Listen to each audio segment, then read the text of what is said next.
I'm sure if you've clicked on this video, then you've probably heard of both limits and sequences, but the idea of talking about both at the same time is probably a much newer concept, or even one that you've never seen before, which is perfectly okay. Now, most of you have probably seen limits in a high school calculus class where you'd ask the question, what value does our curve approach as x approaches some other value? We'll take the main idea of this and apply it to sequences instead. Before we get started though, let's see what we're working towards. Here we have the formal definition of a limit. Let an be a sequence, then the limit of an is a if for all epsilon greater than 0, there exists some n in the natural numbers such that for all little n bigger than or equal to n, the absolute value of an minus a is less than epsilon. What a mouthful.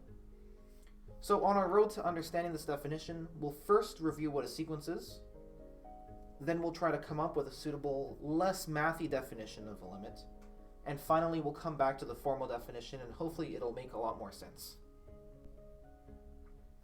Before we start talking about limits, let's just quickly remind ourselves what a sequence is. A sequence is an infinite collection of numbers, each of which is associated with a natural number. Usually we denote a sequence by a sub n, with n equals 1 or sometimes n equals 0 in the subscript, and infinity in the superscript, to show that n ranges from 1 to infinity. Or more simply, we typically just write a sub n. Each an represents the value that's associated with each of the natural numbers n, and like I said, a sequence is just a collection of numbers, so it could look pretty random, but it could also look quite structured, and they could be so structured that they're represented by functions, such as a sub n is equal to 1 over n.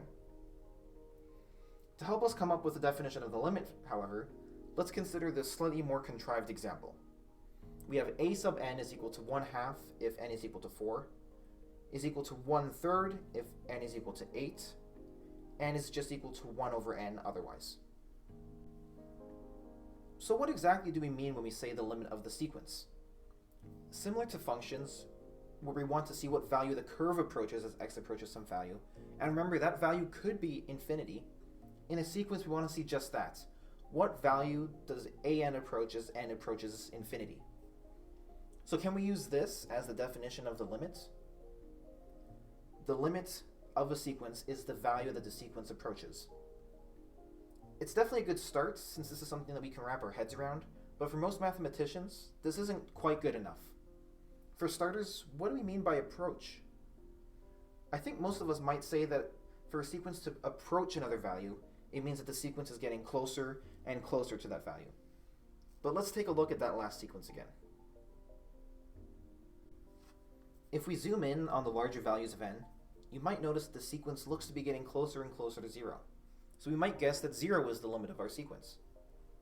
Zooming back out, however, we see that the distance between a4 and 0 is larger than a3 and 0, and similarly, the distance between a8 and 0 is larger than the distance between a7 and 0.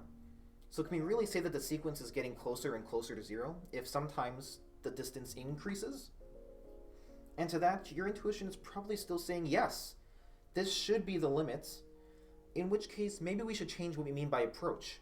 Instead of just saying closer and closer, because as we've seen this already poses a problem, we should say eventually gets closer and closer, in which case this perfectly solves our current issue. Now as n grows, we see that the sequence does eventually get closer and closer to 0, just like we want. So we definitely have that 1 over n approaches 0 with our new definition. However, there's another problem with this. 0 isn't the only value that an gets closer and closer to. It also gets closer to negative 0.5. So could we say that negative 0.5 is also the limit? Are both of them the limits? Could we have two limits? Are neither of them the limits? So now we might be tempted to change the word value to largest value in our definition of the limit, since 0 is definitely the largest value that our sequence eventually approaches. But this would only really make sense for sequences like ours, sequences that are overall decreasing or are approaching from above. But there are other sequences that are overall increasing or approach from below, and there are some sequences that are neither increasing nor decreasing, so they're approaching from both sides. So maybe there's a problem with the way that we're thinking about closer and closer. Is there a better way to define approach or closer and closer that could remove this ambiguity? Notice that if two objects are getting closer, this means the distance between them is getting smaller. So if our sequence and the limit value are getting closer and closer, we should be able to pick any positive number and say that the distance between the sequence and the limit is within this number. So we'll show distance using the dashed lines here, and then we should be able to choose any numbers, and the sequence will eventually be within this distance from the limits. As an example, we see that this holds for the distance being 0.6, being 0.4, or even being 0.1. And in fact, this would work for any distance we'd like. Also, distance works in either direction, so this fixes the problem of sequences approaching from either direction and still captures the fact that the sequence must be getting closer and closer to the limits. With all this, I think we're finally ready to understand the formal definition of the limit. Remember that we denote a sequence by an and the limit value by a.